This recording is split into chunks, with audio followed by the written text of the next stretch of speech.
Welcome back. This is it. What is this? Is this the cover you were talking about?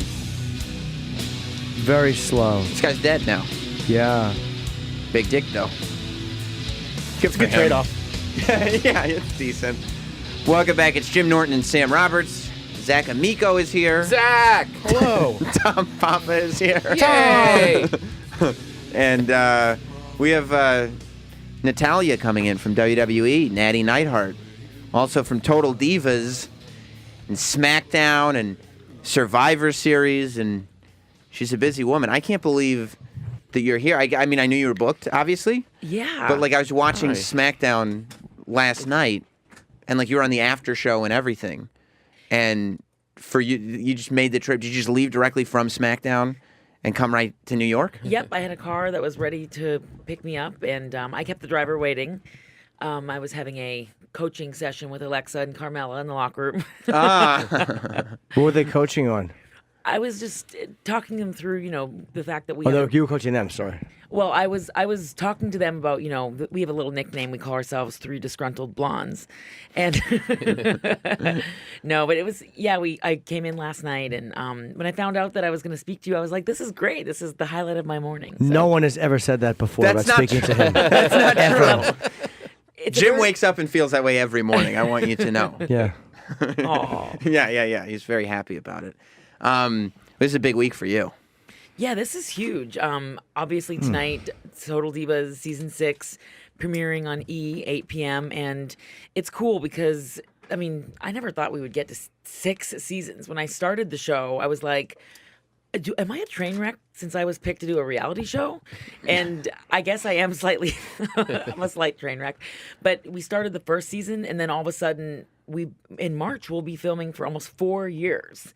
So it's just crazy because It's also crazy that they crammed 6 seasons into 4 years. Yeah. They're just like, we're doing more. The show has done so well, and it's like every single season we always say to ourselves, like, what else can we do? Like, What's on it the show? about the show? I haven't seen it. It's just about our lives in and out of WWE, but life evolves. So that's how the show gets content, because we have these really unique lives. We're on the road 280 plus days a year.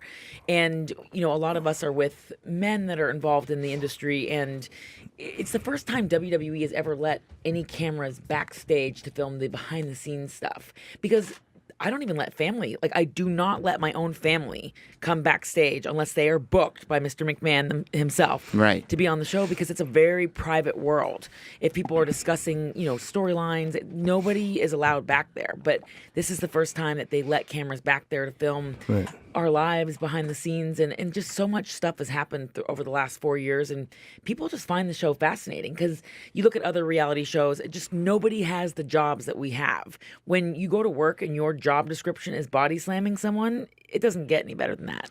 Well, yeah, and I mean, the people who get involved in wrestling are somewhat crazy people. Yes. Just generally. The show really hooked me when I found out R-Truth was scared of cats. That was the craziest thing ever. Truth, literally, I mean, I spent $85 at Whole Foods on 3 steaks. I didn't realize I was spending that until I got to the counter. And Truth literally put his foot into the steaks on the top of my counter because he couldn't handle my cats. He jumped on my counter as if he was Roman Reigns jumping over a barrier to get in the ring at Raw. Why doesn't he like cats? He's afraid of them. He said he was attacked by a herd, quote unquote. A herd of cats? And a herd. And I never realized how afraid he was of cats until that day that he came to my house, and then he just lost it. I had to literally spend an hour in my driveway negotiating.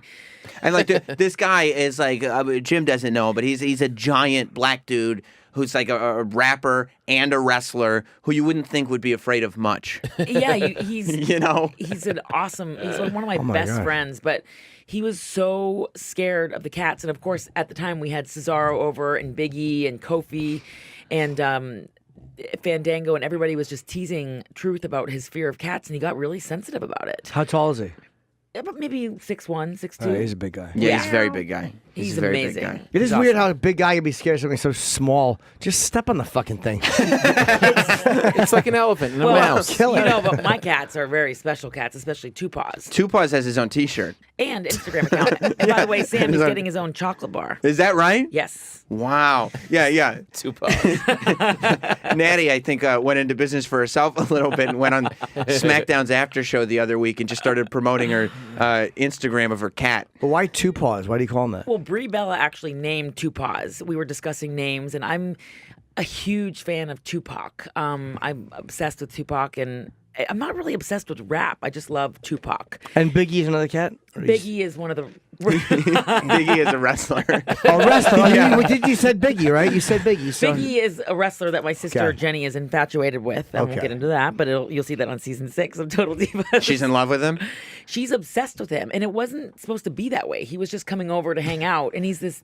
I mean, when you see Big E, he's very built in the front, stacked in the back. Yeah. He's got a bit of a bubble butt, but Big E is like his wrestling gimmick, you know, Jim, is he wears those like tiny trunks and he gyrates his hips nonstop. My sister met him and she just fell in love. She's like, I love Big E. So every time I see Big E, I have to give him this bear hug and tell him how much my sister loves him. And but Brie Bella named Tupaws. She named the cat, and the cat's been doing so incredible. Like his Instagram following is going through the roof. We are just blown away by his success. I'm just so proud of him. You are so proud of him, as if he's responsible for all this great success. He doesn't even know he's on Instagram. He just likes to cover his own shit with something. I'm trying to get Shane McMahon to follow him, but I think Shane likes cats. I hope he does. Wait, he doesn't like yours? He's not following him, right? I'm disappointed that Shane sucks. isn't following him. Neither is Daniel Bryan, but we'll get there. I think baby steps. We're not going to get there today, but we might get there tomorrow. Sammy, think I'm so. not really into the wrestling so much now because I've got kids and all that stuff. But is this a good era for wrestling? Or is this like a golden era? It's getting very good again. There was a bit of a dip, and it's starting to get... Especially for the women. It's been incredible. Women just headlined their first pay-per-view, which is like a huge deal to have them a headline. Who headlined And who do you think the audience is for that? Is it men or women? It is men. It is men now. It's the athletic is incredible. For the first time, athletics is amazing. especially in America, Right. like male wrestling fans are watching women wrestle and just watching like they're watching wrestling. Who is the headline women? In that? Ric Flair's daughter, Charlotte, and Sasha Banks are both incredible. Sasha Banks. I know who she is. Yes. I don't know Rick's daughter. It was so cool though, like seeing them get that moment because it really shows like WWE is embracing women more than they ever have, and we're showing that. You know, I still believe firmly as much as we. Men and women are so different, and obviously, but like when I started I've talked a lot with Charlotte about this because when I first met Charlotte, she pulled me aside. She was practically in tears, and she talked to me because she understood like I come from a big family, just like her dad is.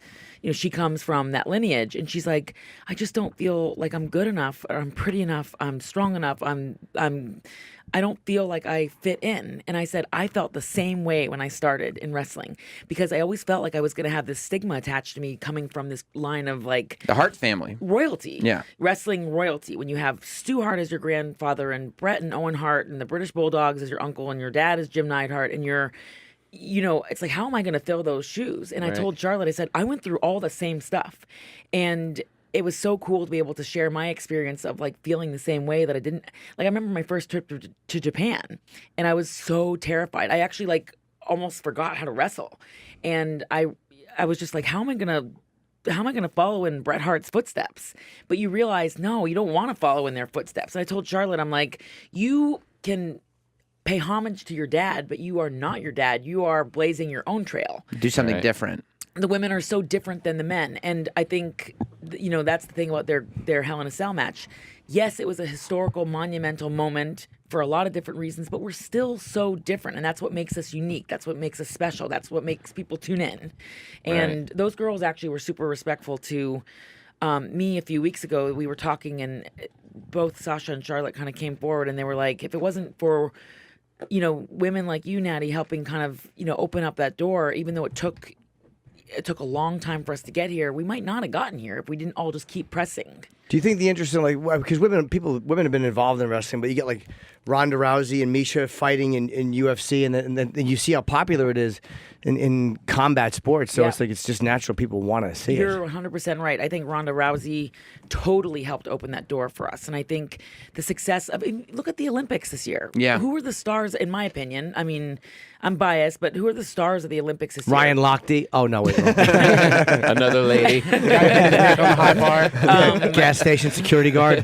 Talk about diva. But you look at the U.S. women's gymnastics team, and it's like these girls just shined so much, and they were such positive like forces with each other. And so, we were talking earlier, Sam, about the two different brands. Now we have Raw, we have SmackDown, each having their own championship, and it's just so refreshing to see like WWE embracing multiple women's storylines. We were overseas. There was two different matches on the tour. Yeah. Girls matches. And it's amazing too that you've kind of hung in there as long as you've hung in there, because it must have been frustrating at first, because when they first brought Natty into WWE, it wasn't this thing where people actually appreciated women's wrestling. It was a bunch of models and a bunch of like Playboy chicks, and then also Natty, who could actually wrestle. Right. And so she stuck out like a sore thumb, actually trying to have matches with a lot of women, some of whom weren't even coordinated enough to get into the ring. Right. You know what I mean? Yeah. It's funny you bring that up because Lita actually said this a while ago, and I thought it was really like fitting. She said the revolution was waiting, for. There was girls that were ready for the revolution when the revolution wasn't ready for them. And I feel like I came to WWE in a really weird time. I had a hard time getting hired. It took me 5 years to get hired. I kept getting rejected because I just wasn't what they like. I wasn't. That's not what they were doing at the time. What do you have to do to get hired? Do you have to like audition? Well, you have to send, tapes and pictures, and I didn't really know what to do. Yeah. But I didn't want to go through my family. I didn't want to have my Uncle Brett make a phone call, or, I wanted to do it on my own, and I just kept getting rejected because at the time it was just a different era. But I was just focused on wrestling. Plus, I was a little heavier, so I think I was wrestling in Japan and just carbing up. So at the time it was more Going hard on the noodles. Going hard on the noodles at Rivera Steakhouse. Better to get sashimi than sushi. That's what I say. Extra wasabi. But I'm so good natured. It's so cool that I can be a part of it now, and I have hung in there because it's been so frustrating. Because my forte was wrestling, and that's what I love is wrestling, and I just never fit in with being a model or doing the at the time they had diva dance-offs or, different kind of like, and that was just where they were at the time. But for me, I always loved the wrestling. So now it's like this focus on wrestling, and I just love it. And it's so cool coming back after a match and having Mr. McMahon or Triple H or Stephanie or just our bosses be like so proud of us for going in the ring and doing what you love. What did you do before that, before you wrestled? I wrestled. Oh, you were always wrestling? Yeah. Oh, okay. I was born and raised in this big, crazy wrestling family. My grandfather had a wrestling ring in our yard. And we would put on shows. We actually ran our own wrestling promotion called the Kids Wrestling Association. Yay. Oh. And so my Uncle Owen would teach like my husband and my cousins how to do backflips in the ring. And like we would put on our own shows every single Sunday. We would have a show, and I was a bell ringer. I was a manager. I was a commentator. I was part of a battle royal. I mean, I did. Okay. We've always been a wrestling family. So that was the only job you ever had? I also sold vacuums for a week. That sucked. I'm being cute. Oh, it did. Trust me. I cleaned everybody's house. Natty, you don't have to be polite to Jim if you don't Jim, want to. you want to take this outside? No, but that sounds like such an odd job to have for a week. I had it for a week, and That was the fallback plan. I was 17 when I had the job, and it was like I basically was selling Kirby vacuums, and I don't know how I got talked into doing it, but the commission was really high. If you could sell this $3,000 vacuum, you got like $1,000 commission. The only person that bought a vacuum from me after I cleaned their entire house, showing them how the stupid vacuum worked, was my grandfather, out of pity. So everybody else, you would just clean their house, and they'd be like, "Oh yeah, no, not for me, but thank you." Oh yeah, I'd clean their entire house. Right. And then get back into my Dodge Neon, bursting into tears, going to 7-Eleven, getting a Slurpee to refresh myself. But yeah, then I was like, you know what? I think I need to get in the dungeon and train. Well, did you want to separate for like what they were doing? Like you're like, I'm gonna go out and kind of do my own thing. Yeah, vacuum cleaners. That's my passion. Well, yeah, I'm not a wrestling person. It's such an odd thing to get into. I was approached about hosting this kids wrestling show called Mat Rats. At the time, Eric Bischoff was running it. Mauro Ranallo was a part of it, and as a commentator, and all my cousins were involved in it, and they wanted me to host the show, and they were like, "You'd be cool to host it." And how long ago was this? This was in 2000. Okay, this is in 2000. And Mauro Ranallo, who she just mentioned, like this year, got hired by WWE to be a commentator. That's how long stuff like this take. Like you just stay in the game doing commentary for a kids wrestling show, wherever you can get work until. It's a lot like Roast Battle. You see that? Yeah, exactly. You guys got to stick with it. Mauro Well, you got to stick with it. You can't. It's like you can't. I'm telling you, it takes years for people to. Nobody's an overnight sensation here. Nobody. Yeah. It takes years to get there. Moore was one of the best commentators in the world now. Right. But he started when he was a teenager because he just was passionate about wrestling, not just WWE, but like my family is just passionate about wrestling, and we obviously love WWE, but like wrestling's just in our. I can't remember a day that we didn't talk about it. You know, that we didn't like. We had the dungeon, we had a ring in our yard. I was a part of it my whole life, so it's a really cool world. It's especially when you go anywhere and just size people up and go, I'll body slam you. So when they put together the team, so Survivor Series is this weekend. It's on WWE Network. Right. Yes. And it's It's only $9.99 a month. $9.99 a month, WWE Network. What? That's it. Tom, I'm not kidding you. Great deal. What? That's our shameless Tom. plug. You Does it get come with a poster? Do you get a poster? Well, I'll make you one. Yeah, I'll print something out for you. you get every match, right? All the pay-per-views, yeah. Everything. And the archive, like... That's what I'm saying. Everything they've done. It's making me feel foolish. Jim used to make fun of me because before the WWE Network, I had a DVD recorder, and I would DVR every TV show, and then I would run the DVR back and record literally every Raw, every SmackDown, everything onto DVDs. And I would have these binders, and it would take forever. And then they make this announcement like, hey, the whole archive's going to be here. And you're like, I was like, Your whole existence has been shit. well, it's funny. The network is kind of addicting, and it's like they always tell especially when the network was first coming out, they were always like, "Okay, guys, pump it up." But the thing is that so many of us that work in the company are fans. Like TJ, my husband and I, we're just like obsessed fans. On top of being, a part of the company, we love wrestling. So when the network came, we were just like, I remember showing Brett how to like Bret Hart, my uncle. He was like, "What is this?" And he was like, I can watch these matches back. And all of a sudden he got hooked on the network, and then he was at TakeOver, and Pat Patterson and him were like looking at the network, watching all these old matches, and we were actually like, Brett, we're getting ready to go on stage. Like, you got to stop watching the network. Yeah. But we weren't even like telling anybody about this. We just got the network's addicting. And It is. I mean, it really is very cheap. I think the first month is free. First month's What? free, and then it's 10. Yeah. Tom, I'm not kidding. Wow. Yeah. Especially if you're a fan of the old. It's like impossible to find a lot of that stuff. Dude, do you know how many Bob It's Backlund amazing. knee walks are on the network? I imagine enough. Yeah, quite a few. It's really cool. You Jim can see loves old everything. school Bob Backlund. Oh, Bob. Yeah, I was a Superfly fan. Bob is weird though. Bob is very odd. Whenever Yeah. I see him, he just goes into these wild rants. Yeah, he's a crazy guy, right? He is. Jim likes the subdued promos that he used to do, like the All-American, well, Vince. Yeah. That's it. Oh, Vince, I got to get out there and do the best I can and just see who wins the match. And you're like, oh my God, Z. Bob is a funny guy. But so Survivor Series is this weekend. They've separated the rosters, like Raw and SmackDown. Uh-huh. 2 totally separate rosters. Oh. That's right.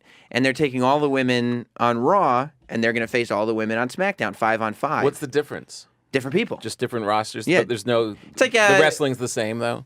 I mean, it's like the baseball has their 2 Right. different conferences, It's cool. divisions, No, whatever. American League, National League, Whatever. conferences. I'm watching the network. I don't care Shut about up. baseball, Yeah, exactly. It's boring. But Hey. the network, sorry, not the network, the rosters, like we have Raw, we have SmackDown. So there really is a different feel for both shows, but like just different flavors of ice cream. I think I'm biased. I like SmackDown better. I think it's just easier to follow because it's 2 hours and it's just like keeps it going. But Plus, Raw they is- use a cool jib shot instead of a steady shot. So they look Yes. different. And it's Sam knows about film, too. Raw is a 3-hour show though, so it's like you get to see a little bit. You get a little bit more on Raw because it's a little bit longer. But then we have Talking Smack after SmackDown, which everybody It's a dope after show. Who hosts that? Daniel Bryan and Renee and Young. Renee Young. Do you want watch that it? job? Do it? No. I honestly, Daniel Bryan and Renee Young are incredible. If anybody who is even slightly lousy, Yeah. I'd be running them into the ground and saying I should be doing it. Right. But they're really, Do really you watch good. this show every week? Every week. It's So fun. let me ask you, mostly I looked at Ric Flair's daughter, her picture, and do most women in wrestling just date wrestlers? Well, what happens is we're on the road like 280 plus days a year, and you're just around everybody so much that it's like I said to one of the girls, I was like, it's weird getting on flights with other people like on them with us because when we were on tour for 2 weeks and we would have these charters that would only be us. And so when you go to work and your coworkers are Brock Lesnar, Randy Orton, The Big Show, I mean all these those are your coworkers. You're going to sleep with them. Well, no, no. You jumped ahead there. I thought that's what we were that's when I talking say about. settle your tea kettle. But it's just like we have such a unique group of people that we work with that it's like hard sometimes being around people that aren't like. If you're not a wrestling fan, I don't know if I can have a talk with you. Right. Granted, we've gotten into the total divas market now, where it's like you go on a plane and somebody's like, "Natty, oh my gosh, my husband's not romantic either," and you're like, "Oh, Well, you must watch Total Divas." So that's got to be a female audience, right? For the divas. Huge female audience. Yeah. And that's the cool thing is that when we started Total Divas, it brings over this different demographic of women that have never, ever watched WWE that all of a sudden go, oh, we want to, like, all of a sudden see what you guys are doing. Yeah. And there's so many women now that say, we never watched WWE until Total Divas. Now we love it. Our kids love it. We're so into the show, which is good because that was kind of the whole point of doing the show, is bringing over this different audience. Right. But a lot of us do date and are married to wrestlers. How about Charlotte? Charlotte is single as far as I know. But She like comedians? Just come out and ask, Jimmy. How old is Just she? ask Jimmy. She is, I believe she's 30. And Perfect. Jimmy. She's one of my favorite people that I've ever wrestled. I have this magical chemistry with Charlotte. And I just, from the moment that I first met her, and just, I love that she was so open about, like, I don't feel like I'm good enough. And that's what WWE, I feel like that's one of the most wonderful parts of our job, is like really growing into your role and believing in yourself and finding confidence and being able to help. For me to be able to help Charlotte find her confidence, especially like in that takeover match. Yeah. It was one of my greatest accomplishments because I feel like that's what this is all about, is paying it forward. Do you like Charlotte? Here's why she and Yeah, I she's would be, incredible. here's why Charlotte and I would be good together, because I would I don't watch a whole lot of wrestling, so I would just talk to her about other stuff, and she'd be like, "Wow, this guy really likes me for me, and he's not trying to find out inside stuff." I think she'd be bored by that. I think she'd be very bored. She's much more athletic than you. Yeah. Much but more so what? athletic. I'd go with her. You work out. I'll go on the elliptical. I actually got Charlotte into my coach is John Cena's coach. His name is Rob McIntyre, and he trains John and Nikki and Cesaro and Sheamus and Rusev and all these different Literally people. the strongest wrestlers on television. And Beth Right. Phoenix got me training with Rob. And so now I got Charlotte training with Rob. And Charlotte broke a record that I had in the gym. And I was like, why is my name off the chalkboard? What was the record? It was for front squat. She broke it by like 6 pounds. And I'm just livid. I'm like, What's your front squat record, Jim?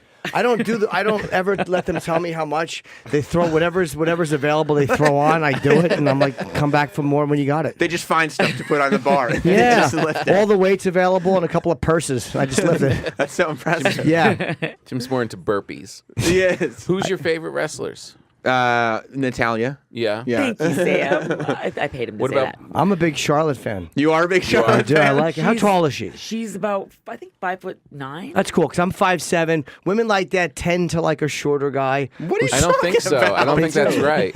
She man. hangs out. She just said she hangs out with Randy Orton in the Big Show and Brock Lesnar. Exactly. She's tired of those guys. Oh, She needs somebody different. boring. Another tall guy. Another tall guy in Those great are our- shape. Yawn. Let me go with the little guy who hates himself.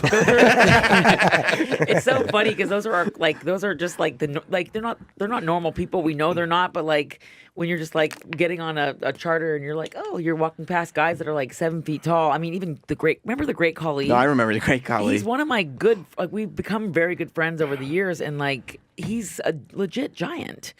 And he would be having we would ride together. We would drive from like, I was one of his riding partners. He was Along like with On 7 horseback? foot. 7'1", and he'd have these long conversations with me about like wrestling, and like he was a very nice, sweet, like sensitive guy, but he was 7'1", so every time we'd go to a gas station or something, people would be like it was like an attraction. It was like he couldn't do anything anywhere. He was really cool. But yeah, those are like the people that we work with. So I don't know if a shrimp like with low 5 self-esteem measures It's like out. 5 Jimmys. It's like 5 Jimmys. It is like 5 Jimmys, yeah. Yeah, but she would probably like that I have a different point of view and I talk about different stuff. Just because work. Right. She would probably like, hey, this guy talks about different stuff, and he doesn't just use me for my wrestling. Like Well, a lot of guys would use her just to get into matches, and she would know that I genuinely like her. It's a whole thing. Well, and you're very genuine and sincere, and a lot of women like that. She would like that, yeah. You'll see Charlotte at Survivor Series. Maybe you put in a word. Yeah, Say I Jim Norton can- was asking about you. Yeah. and- Word, but I can't make any promises. Ouch. That's Is not she good. dating now? Well, she can't make any promises. That's fair. What is she going to do? She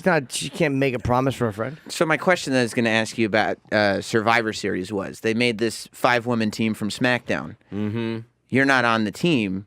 You're your storyline. You're the coach is the story, and I'll tell you, as soon as they announced that you were the coach, all I wanted, and I don't even know if you thought of this, but I said it on my podcast and everything. All I wanted was for you to be like a Tanya Harding character who just took out one of the chicks.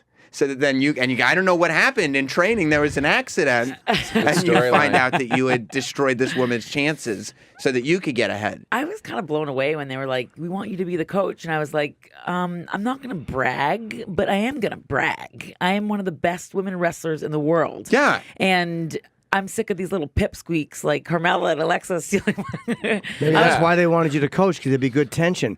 So the tension is good. I'm just going to put myself over. No, but if you want to be in that position, maybe you have a little tension. Maybe that's good for TV. I'm like the Bella Caroli of coaches. I'm like, girls, we are gonna win because of me, though. Yeah. And but you were bummed out when you found out you weren't on the team. I was kind of bummed out because I was like, this is like the story of my life. Like, yeah. Like I thought, like Smackdown, like okay, you're separated from some of the other women. Like now it's, and here it is after all these years. I know. I put in my time. What, like 9 years in, and it's well, you're gonna be the coach. What? I know, and that's where you start to reach your breaking point, and that's where you have to get a little Jim Neidhart on everyone and say, I'm gonna get hungry and forget my manners. Yeah. And what was also funny is that I had this whistle that I came out with on SmackDown last week, and I went to blow the whistle, and it's like, it is legit the story of my life. The whistle didn't work, and I was going to blow it. And I was like, oh boy, have I dealt with that. I should have gone to Titus O'Neil for whistleblowing practice. Remember when he would blow that? Always worked. It was like, Natty, please. And the whistle didn't work. I shoved Nikki really hard, and she was like, huh? I was like, I'm sorry, I was frustrated. My whistle didn't work. Yeah. It's upsetting. Yeah, you got to apologize. It's upsetting. It's going to be cool, though. Survivor Series will be awesome. It'll be, I mean, I'm excited, too, for Brock Lesnar and Goldberg, because that we haven't seen that in over a decade. Goldberg's coming back to wrestle Brock Lesnar, which I mean, I would hope it'll be good. Nobody's seen Goldberg wrestle in 12 years. It's gonna be. I mean, and we know Brock is seriously like, he's just untamed. Like the guy, even just walking past him in a hallway, he's scary. He is so scary because his presence is larger than life. And you could say what you want about, pro wrestling and the legitimacy of it or whatever, but the last time Brock Lesnar had a match, it ended by him driving his elbow into the dude's head, legit, and busting him open. Really? Yeah. Like this whole idea of like performance art or sports entertainment, like it kind of stops. Right. For Brock, he doesn't. It doesn't. Well, he's also process. fought in UFC, right? And look, the bottom line was, I didn't enjoy the Mark Hunt fight because I enjoy Mark Hunt, but he beat a guy who fucking hits like a freight train. Yeah. And he beat him? He beat Mark Hunt. Yeah, well, he just Brock fucking is smothered just him. a different breed of human. Really? And he's always been, like, the funny thing is he's just always been super respectful and polite every time I've seen him, but he's just this presence that's larger than life. But he's not just athletic, he has a polarizing personality. Yeah. And then you throw in Paul Heyman, who is, in my opinion, one of the best talkers. He's great. Like, anytime Paul Heyman's on TV, I have to see what's going on. Yeah. But Brock is... He's got this polarizing personality like Conor McGregor, where you're just like, I want to see what he's going to do. And I enjoy watching Conor because I'm like, every time Conor's on, it reminds me very much of what we do because he's just such a larger than life personality. He really is. I mean, did you watch the fight over the weekend? When he did the Vince McMahon walk around the cage? Absolutely. Is that what that walk is? 100%. I don't know if he was doing it on purpose, but somebody put the Billy walk to the Vince music, and he looks like Vince McMahon walking around the cage. Well, it's funny because Conor calls it the Billy walk, and I was saying, why does he call it the Billy walk? And he's like, it's the billionaire walk because I'm going to be a billionaire like Mr. McMahon. Yeah. But it's cool because I can tell that Conor McGregor is a huge fan of WWE. And I mean, just the fact that he needed to have his 2 belts shows you that it's not just like a sport for him. He needs that show. Yes. At the end of the thing, he needs that moment where he's holding up both titles. It's that showmanship that goes back to the days of Gorgeous George. Yeah. And then you see that, you saw that in Ric Flair, and you saw that in like all these, amazing, iconic superstars from our history that it's evolved. Like Conor McGregor, I mean, he probably doesn't even realize that he has qualities that Gorgeous George had. Right. So Total Divas is on tonight, 8 p.m. Total Divas, what was... Because you've kind of opened up a lot on that show. Yeah. Maybe too much. Yeah, you've done a lot of stuff about the problems in your relationship. What was the decision like when you decided that you were going to talk about the fact that your dad had struggles with substances? Because your dad's Jim the Anvil Neidhart, and he's had troubles with substances, and they addressed it on the show, and him needing to go to rehab and all that. It was known before Divas. Big time. With that story, it's funny because I've talked to, I was talking to some of the upper management in WWE about it, and I said, I'm so happy that I did that story, because I was very hesitant about sharing that story on Total Divas, because I've always just been super protective of my dad, and and just because that's what you do in families, you protect the ones that you love.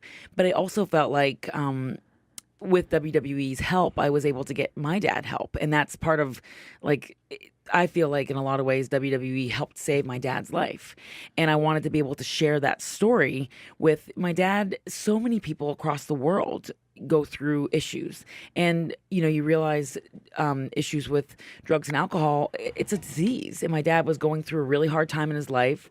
WWE helped save his life, and I wanted to share the story with the world so that people could watch that episode and go, you know what, I can relate to that. I'm not alone.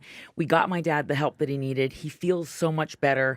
And it was also about my dad finding his confidence again, because you go from being a superstar that's larger than life to all of a sudden, you get older. My dad was involved in so many different sports, and then he got older and he didn't feel like he was important. And it's like, no, now he's under a WWE Legends contract. And so he got himself feeling better. He looks great. He still drives me crazy. Lana, by the way, is a new cast member that had a scene with my dad in this upcoming season of Total Divas. My dad was trying to teach her how to shot put. And my dad is so funny because he's got this innocence about him. Even though he's the anvil, he was trying to show her. My dad used to be an Olympic shot putter. And he was trying to show her how to shot put. She ended up throwing the shot put into the windshield of my car. That's awesome. My dad looked at me and he's like, gosh, I can't believe she did that. And he kind of got upset, and I was like, "Go in the house now!" I yelled at my dad, and I was the parent there, and Lana started crying. And what's awesome, that he was a shot putter, or that it broke her windshield? The windshield. It's funny, right? Yeah, and then she cried.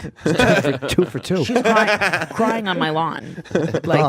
I was like, Lana, you're literally. I was reaching my breaking point with her, but my dad was such a good sport, and he's so funny on Total Divas, and like I said, that's one of my favorite things about being on the show, and I've talked to the Bella Twins about that because, they have their spin-off Total Bellas, and they said that one of the things they love about doing that show and Total Divas is that our family's going to be a part of it. Like, my dad gets to feel important, and he gets to feel like he is, somebody, because it's hard when you step out of the spotlight, and, my dad now he just feels excited to be a part of something fun, and we have these great family moments, and my dad's doing great, and it's cool because people watch the show and they go, yeah, I get that. I went through that, or my sister went through that, or my dad went through that. It would be cool to see Jimmy just all of a sudden walking in the background of these scenes. All of a sudden he's becomes part of the family slowly. How great would that be? You gotta join us. If one of the he just sees a girl crying on a lawn. And Jimmy's get that guy with the heart on out of the. I would love so much. Join us. If one of the I'm just watching Total Divas, and one of the female wrestlers is like,